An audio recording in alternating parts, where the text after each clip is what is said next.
আমার ভাইরা, আমার বন্ধুরা, চতুর্দিকে দ্বীপ, দেশটার নাম হলো মালদ্বীপ। এই মালদ্বীপ শহরের মধ্যে একটা ঘটনা ঘটে যায়, সেটা হলো ওই মালদ্বীপ শহরের মধ্যে তখনও পর্যন্ত কোনো মুসলমান ছিল না, কিন্তু কিতাবের মধ্যে আসে আল্লামা ইবনে বতুতা রহমতুল্লাহি আলাইহি সফরনামা বতুতার মধ্যে উল্লেখ করেন, এই মালদ্বীপ শহরের মধ্যে কোনো মুসলমান ছিল না, কিন্তু মালদ্বীপ শহরের মধ্যে কোনো নবী আসে নাই, কোনো রসুল আসে নাই, কোনো কোরআনের বড় দাঈ আসে নাই, কিন্তু মালদ্বীপের মানুষ মুসলমান কেমনে হইল, কিভাবে তারা কালিমা পাইল? আল্লামা ইবনে বতুতা রহমতুল্লাহি আলাইহি সফরনামা বতুতার মধ্যে লেখেন, এই প্রশ্ন অন্তরের মধ্যে নিয়ে আর রাস্তা দিয়ে হাঁটে আর বলে, হায় রে, মালদ্বীপ শহরের মধ্যে কোনো মুসলমান, মালদ্বীপ শহরের মধ্যে কোনো নবী আসে নাই, কোনো বড় ওলি আসে নাই, বড় কোনো কোরআনের দায়ী আসে নাই, কিন্তু এই মালদ্বীপের মানুষগুলা কেমনে কোরআনওয়ালা হইল, এই মালদ্বীপের মানুষগুলা কেমনে মুসলমান হইল, এই মালদ্বীপের শহরটা কেমনে মুসলমান মসজিদের শহর হইল? এই প্রশ্ন মনের মধ্যে নিয়ে রাস্তা দিয়ে হাঁটে, এক দোকানের পাশে দাঁড়ায় দোকানদারকে ডাক দিয়া বলে, ভাই, মালদ্বীপ শহরের মধ্যে কোনো নবী আসে নাই, মালদ্বীপ শহরের মধ্যে বড় কোনো সাহাবাও আসে নাই, মালদ্বীপ শহরের মধ্যে কোরআনের বড় কোনো দায়ী আসে নাই, কিন্তু এই মালদ্বীপ শহরের মধ্যে কিভাবে মানুষ মুসলমান হইল? এই প্রশ্ন যখন দোকানদারকে করল, দোকানদার ডাক দিয়া কয়, জানি না মুসাফির তুমি কে, আমরা কেউ মুসলমান ছিলাম না, কেউ কোরআনওয়ালা ছিলাম না, কেউ আমরা ইমানওয়ালা ছিলাম না, কিন্তু বহুদিন আগে একটা ঘটনা আমাদের মালদ্বীপে ঘটে যায়, যে ঘটনা ঘটে যাওয়ার পর মালদ্বীপের সমস্ত মানুষ কালিমা পড়ে মুসলমান হয়ে গেছে। ইবনে বতুতা রহমতুল্লাহি আলাইহি ডাক দিয়া বলে, ভাই, তুমি আমাকে বলো সেই কোন ঘটনা, যেই ঘটনার কারণে মানুষ কালিমা পড়ে মুসলমান হয়েছে? ওই দোকানদার ডাক দিয়া কয়, তাহলে শোনো, বহুদিন আগে মালদ্বীপের এই নদী দিয়ে একটা বাণিজ্যিক একটা জাহাজ, যেটা আরব দেশ থেকে এসেছিল, ব্যবসার উদ্দেশ্যে রওনা দিয়েছে, কিন্তু জ্বরের কবলে পড়ে ওই জাহাজটা ডুবে যায়, সমস্ত জাহাজের সমস্ত মানুষগুলো দুনিয়া থেকে বিদায় হয়ে যায়, কিন্তু একটা যুবক ওই জাহাজ থেকে সাঁতরায়া সাঁতরায়া আল্লাহর রহমতের তীরের মধ্যে এসে, মালদ্বীপ তীরের মধ্যে এসে উঠে যায়। জাহাজের মধ্যে কোনো মানুষ সেদিন জীবিত ছিল না, কোনো মানুষ সেদিন জীবিত ছিল না, ওই যুবকটা ব্যতীত।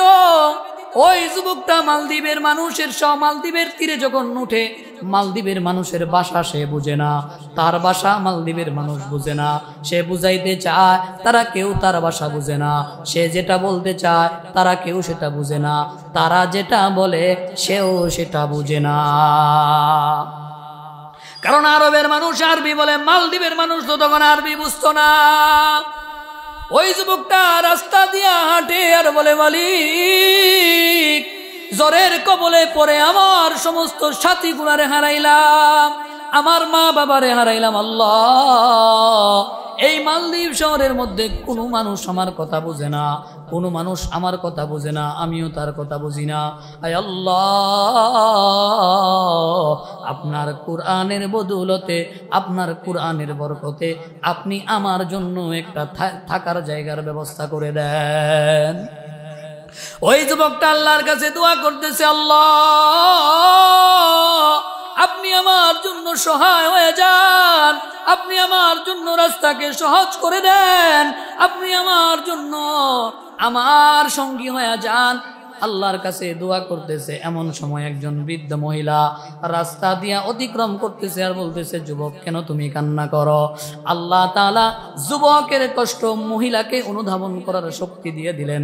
মহিলা যুবককে ডাক দিয়া কয়, আল্লামা ইবনে বতুতা রহমতুল্লাহি আলাইহি সফরনামা বতুতার মধ্যে ওই যুবকের নাম উল্লেখ করেন হাফেজ আবুল বারাকাত রহমতুল্লাহি আলাইহি।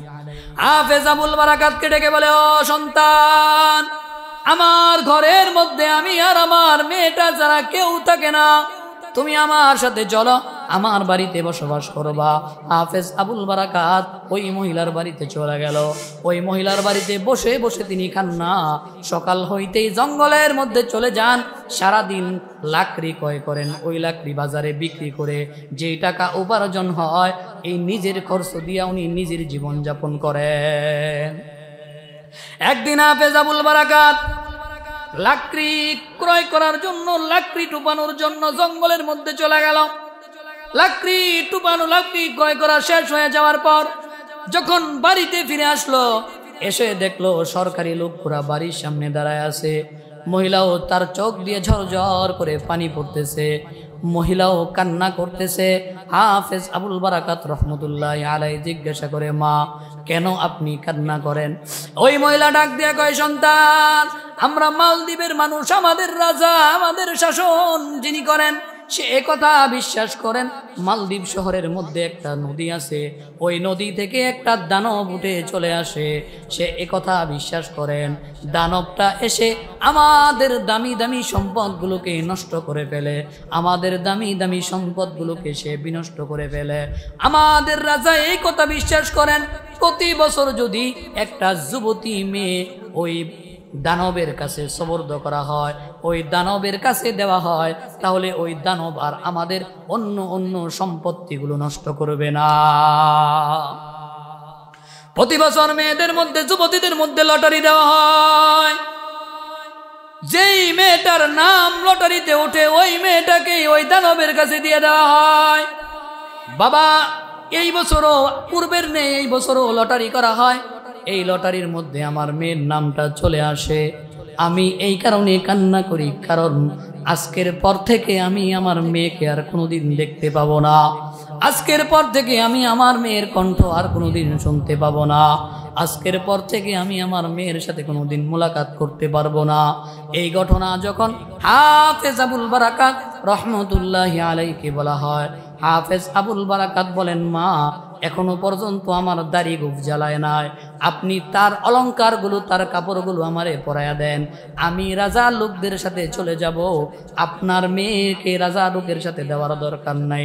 আর আপনি নিশ্চিত থাকেন আমার সিনার মধ্যে আল্লাহর কুরআন আছে, আমার সিনার মধ্যে আল্লাহর কুরআন আছে, ওই দানব আমার কোনো ক্ষতি সে করতে পারবে না।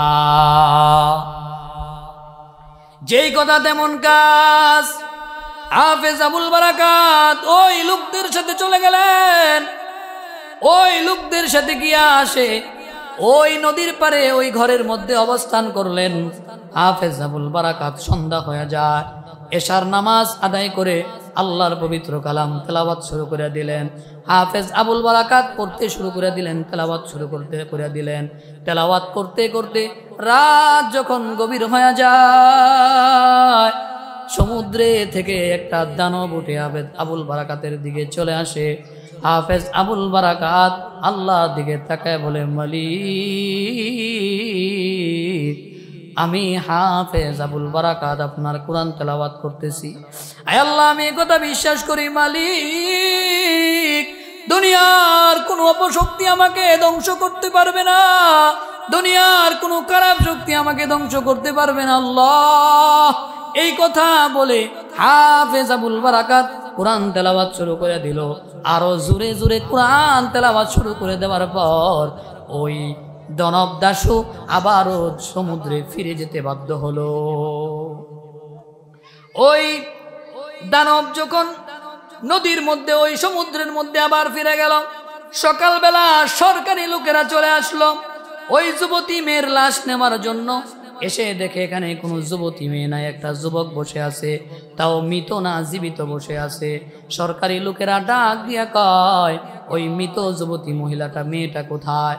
ওই হাফেজ আবুল বারাকাত ডাক দিয়া কয়, এখানে কোনো মৃত যুবতী মেয়ে নাই, এখানে গতকালকে আমাকেই তুমি রেখে গেছো, আমি এখানে অবস্থান করতেছি। লাজার লোকেরা বলল, ঠিক আছে, তুমি, তোমার কোনো ক্ষয়ক্ষতি হয় নাই, বুঝতে পারলাম, চলো আমার রাজার কাছে চলো।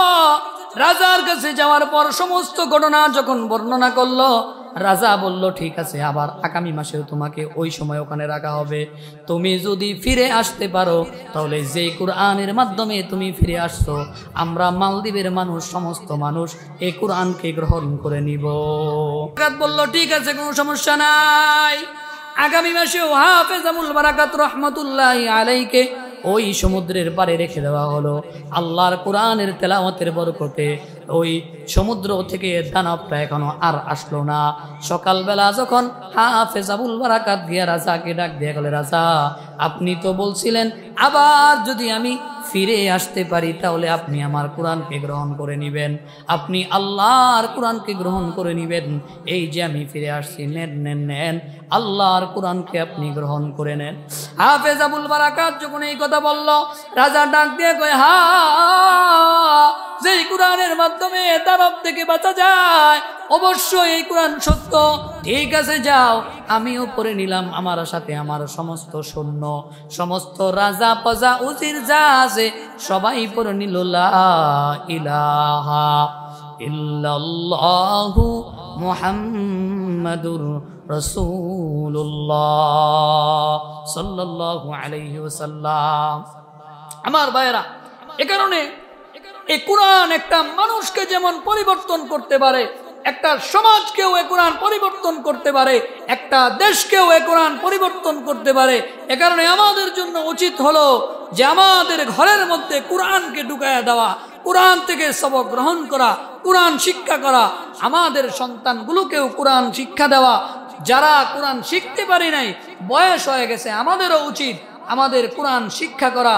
তাই তো আমাদের এই মাদ্রাসাগুলা, এই দারুস সুন্নাহ ইসলামী একাডেমি মানুষকে কিভাবে, সন্তানকে কিভাবে অন্ধকার পথ থেকে আলোর পথে নিয়ে আসা যায়, অন্ধকার থেকে আলোর পথে নিয়ে আসা যায়, এই মাদ্রাসাগুলো এই ফিকির করতেছে।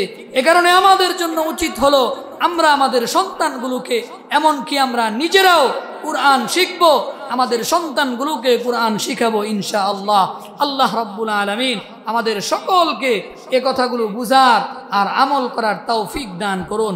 ওয়া আখিরু দাওয়ানা আনিল হামদুলিল্লাহি রাব্বিল আলামিন। নাসরুম মিনাল্লাহি ওয়া ফাতহুন করিব ওয়া বাশশিরিস সাবিরিন।